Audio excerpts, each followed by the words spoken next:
우리 같이 기도하고 말씀을 같이 좀 생각하겠습니다. 하나님 아버지, 부족한 종에게 말씀을 조금 해석할 지혜와 힘을 주시고 또 다 같이 기록된 책의 말씀을 깨닫게 하셔서 하나님의 말씀의 진리와 교훈이 우리에게 있게 하시고 유익이 되게 하시고 하나님께 영광, 하나님의 뜻을 이루는 일이 되게 하여 주옵소서.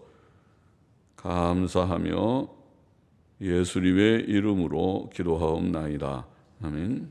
아멘. 자, 레위기 25장 23절부터 55절까지의 말씀을 같이 좀 생각해 보십시다. 23절 다시 보십시다. 토지를 영영히 팔지 말 것은 토지는 다 내 것임이라. 너희는 나그네요 우고하는 자로서 나와 함께 있느니라. 굉장히 중요한 한 말씀입니다. 이 23절부터 55절까지는 오늘 주보의 제목을 실은 대로 기업 회복에 관한 법, 희년 제도의 관계에서 희년 제도 속에 기업을 이제 회복시키는 규례에 대한 말씀인데, 그런데 그 말씀을 하기 전에 먼저 23절에 그 법, 기업 회복의 법의 기초가 되는 진리를 말씀했습니다. 그것은 토지를 영영히 팔지 말 것은 토지는 다 내 것임이라, 그런 말씀을 하셨습니다. 자, 우주 만물이 다 하나님의 소유라는 것을 말씀했습니다. 하나님께서 우주 만물의 주인이시오 소유주이십니다. 그러므로 토지 곧 땅은 하나님의 것이다, 그렇게 말씀하신 것입니다. 땅의 소유는 소유자는 하나님이시다. 참된 소유자는 하나님이시다, 그 말입니다. 땅은 우리 개인의 그런 소유권이 있지만은 그러나 이제 땅의 원 소유자 또 진짜 소유자는 하나님이시다, 그렇게 말씀했습니다. 흔히 우리가 토지 공개념, 그런 요새 그런 말 하죠. 땅은 이제 공개념이란 말이 애매모호한 말이지만은 잘못하면 사회주의, 공산주의 생각이 되죠. 왜냐하면 사회주의자들, 공산주의자들이 모든 생산 조건들이 그것은 국가 소유다, 그렇게 말합니다. 생산 조건이라는 말은 사람의 인력도, 자본도, 땅도, 토지도 다 국가 것이다, 그렇게 말합니다. 그래서 국가가 모든 것을 다 주도하고 할 수 있다. 모든 것을, 경제 체제를 자유시장 경제가 아니고 자유롭게 경쟁해서 사고 팔고 돈을 벌고 모으고 소유권 가지고 사유재산권 가지고 하는 것이 아니라 모든 것은 이 소위 생산수단이라고 말하는 노동력이나 자본이나 땅이나 다 국가 거라는 것입니다. 그게 사회주의입니다. 사회주의 개념입니다. 공산주의자들의 개념입니다. 그것은 말하자면 토지 공개념입니다. 토지는 개인 사유가 아니니까 이건 국가 거니까 국가가 다 조정할 수 있다. 국가가 거기에다 세금 폭탄을 매기려면 매길 수도 있고, 일종의 세금 폭탄은 그런 합법적인 그 탈취입니다. 세금을 엄청나게 때려버리면은 할 수 없이 다 팔고 떠나야 되게 되면은, 그러면은 국가가 것이 될 수 있는 그런 일이 되니까, 그래서 그런 것들은 사회주의 개념이다. 그와 반대해서 이제까지 성경이 말하고 또 우리가 대한민국이 1948년에 헌법이 중요하다는 것은 그 이후에 자유민주주의와 시장경제체제를 헌법적으로 보장한 것이 48년이죠. 1919년에는 그런 것이 분명하지 않았습니다. 그것은 48년 헌법이, 재헌 헌법이 중요한 것은 그 전에는 소위 공산주의와 자본주의가 뒤섞여서 싸웠습니다. 우리가 알기에. 거기는 분명한 정체성이 분명한 국가의 정체성이 바로 정립된 것은 1948년입니다. 그래서 우리나라가 언제부터 국가냐 하는 것은 사실은 참 중요한 문제입니다. 개념의 문제가 사회주의 생각을 가진 사람들은 1919년을 부절히 주장할 수밖에 없고 그래야 그들의 근거가 되고 그러나 자유민주주의 체제와 시장경제를 기반이라고 생각하려고 하는 사람들은 1948년을 존중할 것입니다. 그러니까 우리가 19년에 임시정부가 세워졌다 하더라도 48년에 국가 정체성이 세워진 것을 다 긍정한다면 좋겠습니다. 다 긍정해야 돼요. 그거를 긍정하지 않는 사람들 속에는 사회주의 공산주의적인 생각을 가진 사람들만 긍정하지 않을 것입니다. 그래서 그것은 유감입니다. 그렇게 되면 이 나라가 또다시 한번 혼란에 빠지게 될 것입니다. 우리나라가 그래도 이만큼 발전해 온 것은 자유민주주의 체제 속에서 자유로이 그래서 대통령도 탄핵할 수 있는 거고 그렇죠. 우리가 그리고 시장경제라는 것 속에서 열심히 돈 벌어서 어렵지만은 돈을 벌게 된 것입니다. 그렇잖아요. 그렇게 앞으로도 되었으면 좋겠는데 그러나 지금 여기에 공개념을 제가 좀 엉뚱히 좀 얘기했지만은 성경이 말하는 것은 공개념이 아니고 토지라고 하는 것은 근본이 이 천지 만물이 다 하나님의 것이고 하나님의 소유라는 것입니다. 그러면 우리에게는 하나님께서 위탁해서 소유권을 주신 것이라는 말이죠. 그래서 이스라엘 사회는 희년 제도라고 하는 것을 하나님께서 법으로 주신 것입니다. 그것은 이 하나님의 소유권 속에서 하나님이 주신 법이었습니다. 우리는 참된 소유자가 아니고 위탁받은 소유자이고 그래서 그러나 물론 재산권이 있습니다. 우리 것이니까 우리 것을 누가 탈취해 가면 그건 강탈입니다. 국가라도 우리의 것을 탈취하지 못합니다. 그것이 성경의 법입니다. 개인의 사유재산권은 보장되는 것입니다. 그것이 성경의 법입니다. 자, 모든 소유권은 근원적으로는 하나님께 있고 우리는 하나님께로부터 받은 청지교와 같이 위탁된 소유권을 가지고 있습니다. 인생은 나그네와 우고하는 자에 불과하다고 여기 23절 하반절에 말하고 있죠. 우리가 이 세상을 떠날 때 모든 것을 다 놓고 떠나는 것을 보면 그렇지요. 내 소유라는 것이 참된 소유라는 것이 없습니다.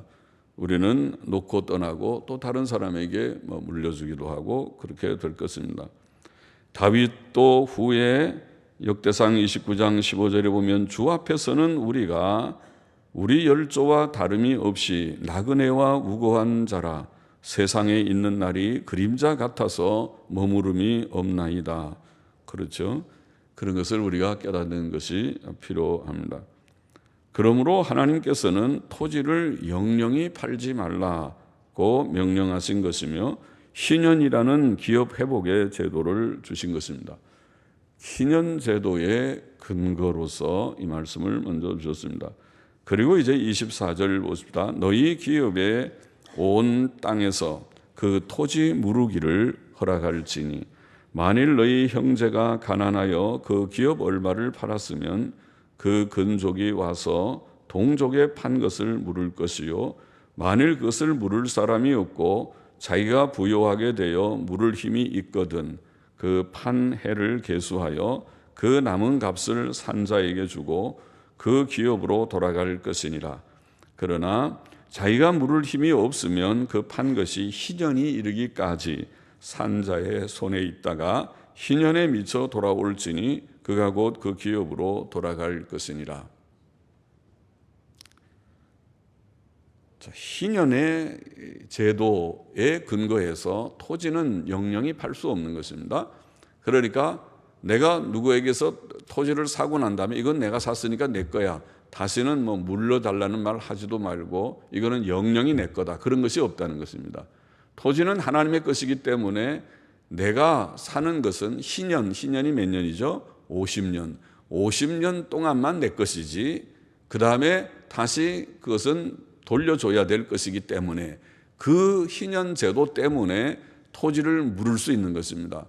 토지는 영영이 내 소유가 될 수 없는 것이 토지이기 때문에 토지를 내가 누구에게 어려워서 팔았어도 다시 또 여유가 있어서 살면 달라고 내가 다시 사겠다 그러면 다시 살 수 있는 것입니다. 다시 되팔아야 내어줘야 되는 것입니다. 이거는 내가 샀으니까 내 거야 주장할 수 없게 만들어 버렸어요. 토지는 하나님의 소유이기 때문에 하나님 안에서 토지를 다시 물려받을 수 있는 근거가 거기에 있다고 말하는 것입니다. 그래서 토지를 물은다, 값을 주고 다시 되찾는 것이죠. 되사기, 되찾기, 이것이 물은다. 영어로는 구속이라는 리뎀션이라는 말을 썼습니다. 무르기, 토지를 리딤, 구속한다. 그것을 값을 주고 다시 산다. 그렇게 표현했습니다. 그래서 자기가 만일 살 여유가 없으면은 친척이, 근족이 와서 친한 친척이 누가 어려워서 집을 팔았대요. 집이 없으면 어떻게 살아요? 사람이 집이 있어야 사는 건 기본인데 내가 돈이 있으니까 사주겠어요 하고 살 수 있고, 또 밭을 팔아버렸어요. 밭을 팔면 농사 지어서 먹고 살아야 되는데 뭘 먹고 살죠? 밭은 기본이에요. 집과 밭은 기본이라고. 사람이 살아가는데 집과 밭이 있어야 농사도 짓고 또 양도 치고 할 수 있는 것입니다. 그러니까 그런 기본적인 것, 자기의 기업이라고 말합니다. 밭과 집은 다시 근족이 물러줄 수 있고, 또 누가 근족이 물려줄 사람이 없어도 자기가 만일 돈을 또 벌어가지고 다음에 가서 다시 물려달라고 그럼 물려줘야 되는 거예요. 안 된다, 이거 내가 샀으니까 영영이 내 것이다. 그것을 못하게 법으로, 하나님의 법으로. 이스라엘은 신정국가니까 이것이 법이 곧 그들의 실생활의 규칙입니다. 그러니까 하나님이 안 된다 그러면 누구든지 물려줘야 되는 거지, 자기 거라고 고집할 수 없게 그렇게 법을 만들어서 이 법을 어기면 그는 처형을 받게 되겠죠. 그래서 그렇게 이제 살 수 있고, 그것도 안 되면 내가 힘이 없으면 기다리는 수밖에 없어요. 몇 년을? 50년이 되도록, 희년이 되도록. 희년이라는 제도가 있어서 희년이 될 때까지 기다려서, 그래서 희년이 되면 그것을 돌려받을 수 있는 것이 법이었던 것입니다. 그러니까 가난한 사람도 이 희년 제도가 참 좋은 거죠. 희년 제도는 가난한 사람들이 자기가 집이나 토지를 팔면 보통은 안 되지, 생활하는데 어려운데 부득이 팔게 됐어도 50년만 참으면은 다시 돌려받을 수 있고, 그러면 아들 대나 그 대에서는 다시 또 처음부터 한번 해볼 수 있는, 살아볼 수 있는 기반이 되는 것이죠. 아주 좋은 제도이지요.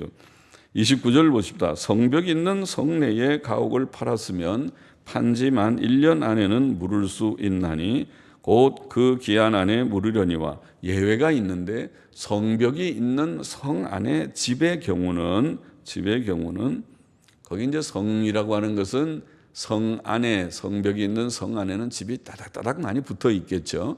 그러니까 이제 집이 딱 제한되어 있는 집이겠죠. 그래서 그 집을 팔을 경우에는 1년 안에는 물려주지만은 1년이 지나면 물려줄 수 없게 그것은 예외 조항을 두었습니다. 그래서 1주년 안에 물으지 못하면 그 가옥은 산자의 소유로 확정되어 대대로 영영이 그에게 속하고 희년에라도 돌려보내지 아니할 것이니라. 그것은 성벽이 있는 성 안에서의 그런 가옥의 경우에 예외를 두었습니다. 그러나 성벽이 둘리지 아니한 촌락의 가옥은 나라의 전토 일례로 물러주기도 할 것이요 희년에 돌려보내기도 할 것이니라. 성벽 밖에 있는 것은 땅이 넓으니까 거기에 집은 그렇게 우리가 완전히 다시 물려받을 수도 있고 희년 때 돌려받는 그런 땅처럼 여겨지지만은 성 안에서는 그렇게 되지 않는다. 그렇게 말씀했고, 32절 보십시다. 레위 족속의 성읍 곧 그 기업의 성읍의 가옥은 레위 사람이 언제든지 물을 수 있으나, 이것도 또 예외 조항이죠. 레위인들에게는 이스라엘 기업 중에서 48성읍을 레위인들에게 주었고, 그 성읍은 레위인들의 성읍이고 그 가운데서 그들이 밭도 있고 또 집도 있고 하고 살아야 됐습니다. 그런데 레위인들이 가난하다고 그걸 팔아버리면은 나중에 레위인의 성읍 48성읍이 없어져 버릴 수가 있죠. 그러니까 그것은 예외적으로 레위인들은 집을 언제든지 물릴 수 있도록, 지금 어려워서 팔았지만 돈이 생기면 다시 집을 사서, 그래야 레위 성읍 48성읍이 계속 보존될 수 있을 것입니다. 그렇게 예외를 두었습니다. 그래서 만일 레위 사람이 무르지 못할지라도 그 기업된 성읍의 판가옥은 희년에 돌려보낼지니 대저 레위 사람의 성읍의 가옥은 이스라엘 자손 중에서 얻은 기업이 됨이니라. 레위 기업은 48성읍이 구별되어 있기 때문에 그렇다. 그러나 그 성읍의 들의 사면밭은 그의 영원한 기업이니 팔지 못할지니라. 들은, 레위인들의 성읍의 들은 영원히 팔지 못하도록 그렇게 규정을 했습니다. 35절 보십시다. 내 동족이 비난하게 되어 빈손으로 내 곁에 있거든 너는 그를 도와 객이나 우고하는 자처럼 너와 함께 생활하되 너는 그에게 이식을 취하지 말고 내 하나님을 경외하여 내 형제로 너와 함께 생활하게 할 것인즉 너는 그에게 이식을 위하여 돈을 꾸이지 말고 이익을 위하여 식물을 꾸이지 말라. 꾸인다는 말은 빌려준다는 그런 말이죠. 돈을 빌려주지 말고 이식을 위하여. 그러니까 돈이, 우리 같은 동족이 이웃에 사는데 너무 가난해가지고 돈을 빌리게 되면 돈에다가 이자를 붙이면은, 그냥 빌리는데도 가난한데 이자까지 붙이면은 얼마나 가난해지겠어요? 그리고 이자가 또 만일 높아져서 고율의 이자, 고리대금이라고 말하죠. 그런 이자를 많이 붙여서 돈을 빌려주면 그 가난한 사람은 원금 갚기도 힘들 테인데 이자까지 갚으면 얼마나 힘들겠어요. 그래서 그렇게 하지 말아라. 그냥 빌려줄 수 있으면 빌려주지 절대로 이자를 받지 못하게 규정을 했어요. 그것도 가난한 사람들에게 정말 좋은 규정이죠. 가난한 사람들이 정말 가난한데 그 이자가 없다고 그러니까 정말 감사한 일이 아니겠습니까? 그렇게 해서 이자가 없게 했습니다. 나는 너희 하나님이 되려고 또는 가나안 땅으로 너희에게 주려고 애굽 땅에서 너희를 인도하여 낸 너희 하나님 여호와니라. 그러니까 우리가 이 이스라엘 사회에서는 고리대금, 고액의 이자를 받는 일은 악한 일입니다. 고리대금은 악이고 저리대금이 낮은 이자라도 그것은 용납하지 않았습니다. 그러니까 이스라엘 사회에서는 어려운 가난한 사람들이 돈을 빌리게 될 때에는 돈 있는 사람들이 그냥 빌려주면 좋았지, 그것을 이자를 거기에 계산해서 이자를 조건으로 해서 빌려주는 일은 할 수가 없었던 것입니다. 그렇다면 그러면 누가 돈을 빌려주겠는가 하겠지만은 그렇지 않아요. 이스라엘 하나님의 법이 신명기 15장 같은 법은 가난한 사람들이 좀 구워달라고 할 때에는 그들이 사정이 어려우면 주라고 율법에 규정하고 있으니까 경건한 사람들, 하나님을 경외하고 율법을 지키려고 하는 사람들은 빌려줄 수가 있죠. 그것을 율법 지키지 않은 악한 사람들은 안 빌려주겠지만은 말이죠. 하나님의 법은 가난한 사람들을 더불어 살게 했어요. 하나님의 법이 참 좋은 것이죠. 39절 보십시다. 내 동족이 비난하게 되어 내게 몸이 팔리거든. 너무 가난해서 갚을 길이 없어서 자기의 몸을 팔아서, 몸을 판다는 말은 종이 된다는 말이에요. 상대방에게 우리가 가서 몸으로, 노동으로 그 돈을 갚는다는 말이죠. 빌린 돈을 갚을 길이 없어서 내가 그 집에 가서 일을 해주는 것입니다. 그래서 농사일도 도와주고 집안일도 도와주고, 여자들은 그렇게 종처럼 일을 해서, 그래서 빌린 돈을 몇 년이고 그걸 갚는다고 하는 그런 뜻이죠. 몸이 팔리거든 너는 그를 종으로 부르지 말고 품꾼이나 우거하는 자 같이 너와 함께 있게 하여 희년까지 너를 섬기게 하라. 그렇게 말씀합니다. 그때에는 그와 그 자녀가 함께 내게서 떠나 그 본족에게로 돌아가서 조상의 기업을 회복하리라. 그들은 내가 애굽 땅에서 인도하여 낸 바 나의 품꾼인즉 종으로 팔리지 말 것이라. 너는 그를 엄하게 부르지 말고 너의 하나님을 경외하라. 그렇게 말씀하고 있습니다. 이제 정말 가난한 경우에 종이 될 수 있지만은 같은 동족의 종이 되었을 때는 품꾼처럼 여기지 진짜 종처럼 부리듯이 그렇게 막 비인격적이게 너무 지나치게 그렇게 막 부리는 것을 금해버렸어요. 율법에서 금하고, 그를 부리더라도 품꾼한테, 우리가 품꾼들은 그렇게 막 못 부리잖아요. 옆집에서 도와주려고 와서 시간당 얼마씩 받고 하루에 얼마 받고 와서 일하는 사람들을 종처럼 막 부리지는 않죠. 그분은 일 도와주는 분이니까 와서 일하고 거기에 대해서 값을 쳐드리는 것처럼, 그렇게 동족들은 종처럼 부리지 말고 품꾼처럼 하라. 매우 인격적이게 대하라는 말씀이죠. 좋은 그런 말씀이죠. 그리고 이스라엘 백성들은 하나님의 품꾼, 여기에 애굽에서 인도하여낸 나의 품꾼, 야의 품꾼이라는 말도 사실은 종이라는 그 단어인데, 아바드, 에베드라고 하는 종을 에베드, 히브리 말로 에베드 그러는데, 여기도 아바다이라는 말은 에베드의 복수의 연계형이라고 하는 그런 형태인데, 그래서 나의 1인칭 어미가 붙어 있군요. 그래서 나의 종들이라고 하는 그런 뜻이 되겠습니다. 나의 종들이라는 그런 말인데, 우리는 이스라엘 백성은 하나님의 종들이기 때문에 사람의 종이 되지 말고 사람들에게 종처럼 부리지도 말고 부림을 받지도 말고 하나님의 종처럼 우리가 살아야 되는 자들이기 때문에, 우리가 히브리 종들 같은 동족을 종으로 만일 내가 그를 종이 된 사람을 내가 가지고 있다 하더라도 그에게 너무 종처럼 부리지 말라, 인격적이게 좀 대하라, 그런 말이 되겠습니다. 44절 보십시다. 너의 종은 남녀를 물어나고 너의 사면 이방인 중에서 취할지니 남녀 종은 이런 자 중에서 살 것이며 또 너희 중에 우고한 이방인의 자녀 중에서도 너희가 살 수 있고 또 그들이 너희 중에서 살아서 너희 땅에서 가정을 이룬 그 중에서도 그리할 수 있은즉 그들이 너희 소유가 될지니 너희는 그들을 너희 후손에게 기업으로 주어 소유가 되게 할 것이라. 이방인 중에서는 너희가 영원한 종을 삼으려니와 너희 동족 이스라엘 자손은 너희 피차 엄하게 부리지 말지니라.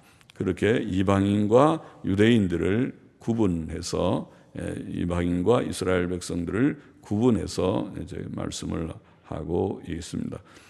47절 보십시다. 너희 중에 우거하는 이방인은 이 부요하게 되고 그 곁에 사는 너희 동족은 비난하게 되므로, 아까 제가 조금 설명을 빠뜨렸군요. 여기에 39절에 아까 읽을 때에 동족이 비난해서 종이 되는 경우를, 지금 여기에 이제 그를 너무 엄하게 부리지 말라는 말씀은 제가 했지만은 사실은 출애굽기 21장 1절이나 신명기 15장 12절에 보면 히브리 종들은 종이 될 때에도 같은 동족이 종이 되면 7년 동안, 아니 6년 동안만 종으로 부리고 7년째는 자유하게 해야 됐습니다. 법이 그렇습니다. 그래서 히브리 종은 6년을 넘도록 종살이를 시키지 못하게 법을 만들어 놨어요. 그것도 참 감사한 법이죠.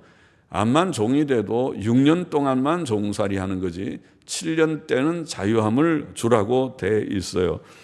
그런데 여기에 지금 희년에 그를 자유케 한다는 말은 지금 6년 사이에도 희년이 낄 수 있잖아요. 희년이 끼었을 경우에 종은 희년의 복을 받습니다.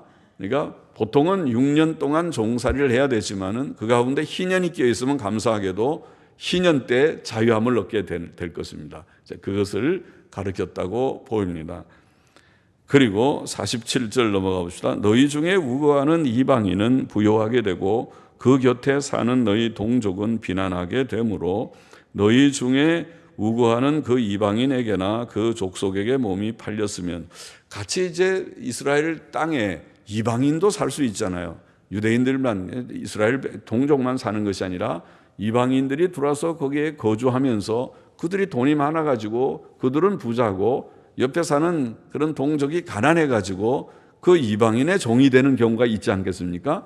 그 종이 되는 경우는 아까 유대인 이방 이스라엘 사람들이 이스라엘 동족을 종으로 삼았을 때에는 하나님의 법이 6년밖에 종살이를 못 시켜요. 7년이면 놓아줘야 되지만은 이방인들은 좀 그 법이 안 적용될 수도 있다고 보입니다.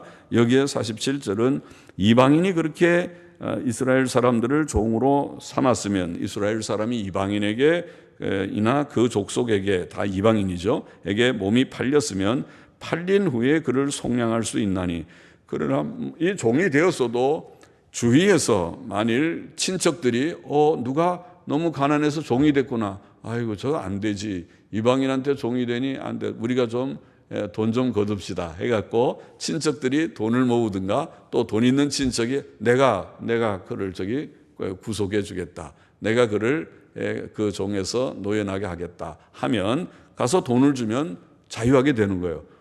내가 종으로 샀으니까 안 됩니다. 그렇게 못하게 법을 만들어서 이스라엘 땅에 사는 모두들은 돈 주면은 자유할 수 있도록 그게 구속의 원리입니다. 값주고 사는 원리입니다. 그래서 그 속량할 수 있나니 그 형제 중 하나가 속하거나 형제들 중에서 돈 있는 사람이 또 삼촌이나 사촌이 속하거나 그 근족 중 누구든지 속할 것이요 그가 부요하게 되면 스스로 속하되 또 자기가 돈이 좀 생겨서 스스로 돈 주고 다시 자유함을 얻을 수도 있다는 것입니다. 그리고 자기 몸이 팔린 해로부터 희년까지를 그 산자와 계산하여 그 연수를 따라서 그러니까 이 말씀을 보면은 아까 유대인들 이스라엘 사람들 간에는 종이 되면 6년이라는 법이 있지만은 이방인은 이것이 적용이 안 되지 않느냐고 보이는 것입니다. 그래서 이럴 때는 희년을 기준으로 해서 희년까지 남은 해가 얼마냐에 따라서 돈 계산을 하고 그리고 거기서 자유함을 얻을 수 있는 그런 이제 제도라고 말할 수 있습니다. 희년까지를 그 산자와 계산하여 그 연수를 따라 그 몸의 값을 정할 때에 그 사람을 섬긴 날을 그 사람에게 고용된 날로 여길 것이라.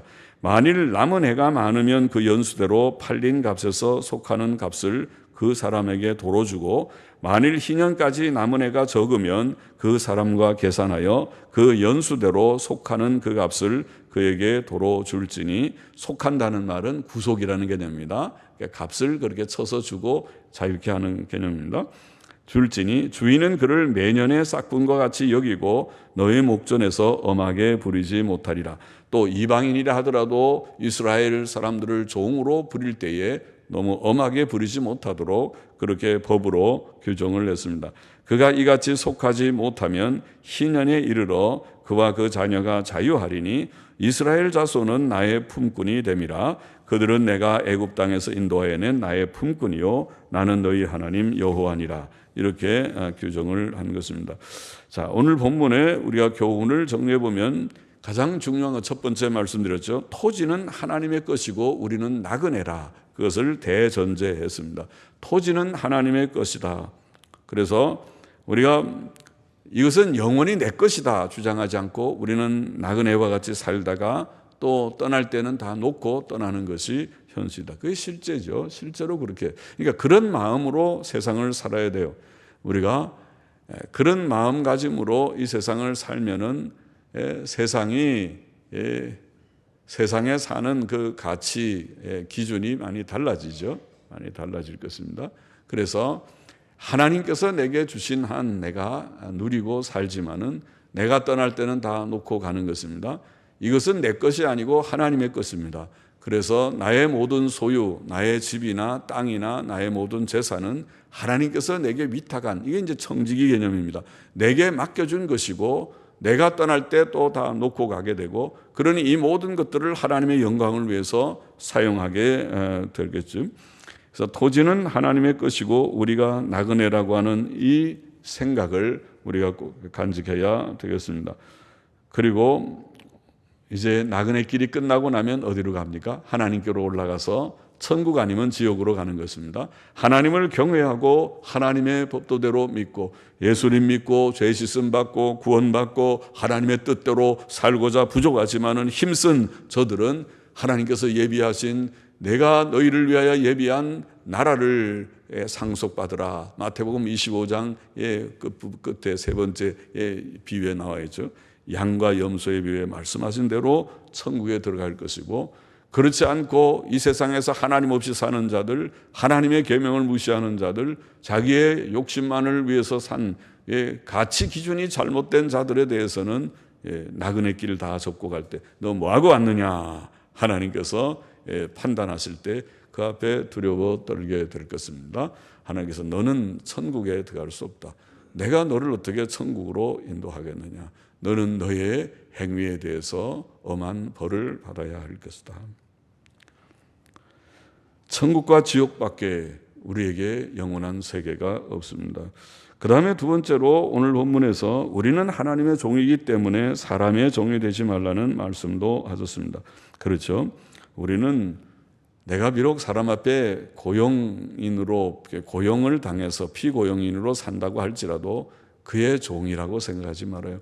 우리는 하나님의 종이지 사람의 종이 아니에요. 그러니까 내가 내 임무와 내가 할 책임은 다 하지만은 비굴하게 살지는 않습니다. 당당하게 떳떳하게 하나님 앞에서 사는 것입니다. 우리는 하나님이 만물의 주인이시오, 나의 주인이시오, 나는 하나님의 종이기 때문에 하나님의 종은 사람의 종이 되지 않아요. 사람의 종이 돼야 사람 눈치나 보고 비굴하게 살아요. 양심을 억누르고 자기 양심적으로는 옳은 말도 하지 못하고 항상 사람의 눈치나 보고 사는 비겁하고 비굴한 사람이 되겠죠. 그러나 우리가 하나님을 정말 주인으로 삼고 사는 사람은 그렇지 않아요. 모든 예의를 갖출 것은 갖추고 내가 해야 할 책임을 다 하는 것은 다 하지만은 비굴하거나 비겁하게 살지 않아요. 당당하게 하나님 앞에서 사는 이것이 옛날부터 오늘날까지 하나님의 사람들, 하나님을 경외하는 사람들의 사는 모습입니다. 사는 방식입니다. 그래서 사람의 종이 되지 말고 하나님의 종으로서 살고 또 하나님의 종답게 하나님의 계명을 지키면서 우리가 의와 선, 의와 거룩의 열매를 맺으면서 살다가 주 앞에 가게 될 것입니다. 고린도전서 7장 23절에 그러므로 너희는 예수 그리스도의 핏값으로 산 자가 되었으니까 사람들의 종이 되지 말라고 가르쳤던 것입니다. 자, 그리고 또 중요한 것은 여기에 희년 제도 전체가 그렇지만은 가난한 사람들을 배려하는 그런 제도죠. 그래서 가난한 사람들을 배려하고 그들을 돕고 선을 베푸는 일의 방점이 중요한 강조점이 거기에 놓여 있습니다. 하나님께서는 희년 제도를 통해서 만유가 회복되는 지금 이 세상은 저주받은 세상이에요. 아담과 하와가 에덴 동산에서 범죄한 이후에 하나님께서 아담에게 말씀하기를 땅은 너를 인하여 저주를 받았다고 말했어요. 그리고 너는 얼굴에 땀이 흘러야 음식을 먹을 것이고 가시덤불과 엉겅퀴가 땅에서 난다고 말씀했어요. 그것이 지금 현재 지구의 그런 현실입니다. 우리는 이 세상에 살면서 어릴 때부터 늙어 죽을 때까지 수고로운 삶을 인생의 삶은 슬픔과 고생이 많은 수고로운 삶의 연속입니다. 그렇죠? 그리고 이 세상은 저주받은 세상으로서 모든 죄악된 일이 많고 슬픔과 모든 불행하고 비극적인 일들이 많은 세상의 현실이라는 것을 누가 부정할 수 있겠습니까? 그래서 하나님의 구원의 이 성경의 이 이야기는 성경 말씀의 핵심은 하나님께서 인류를 구원하시고 우리를 구원해서 하나님의 자녀를 삼으시고 이 하늘, 옛 하늘과 옛 땅을 새롭게 해서 새 하늘과 새 땅의 천국을 우리에게 예비하신다는 것이 요점이 아닙니까?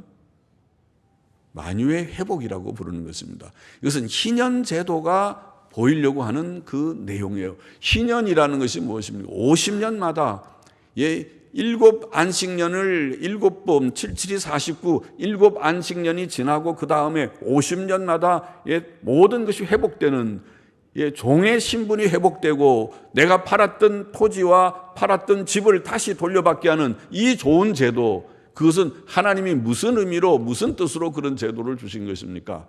그것은 인류가 죄를 지어서 지금은 저주받은 세상에 살고 있지만은 하나님께서 예비하신 새하늘과 새 땅이 있다는 것입니다. 만유의 회복의 날이 있다는 것입니다.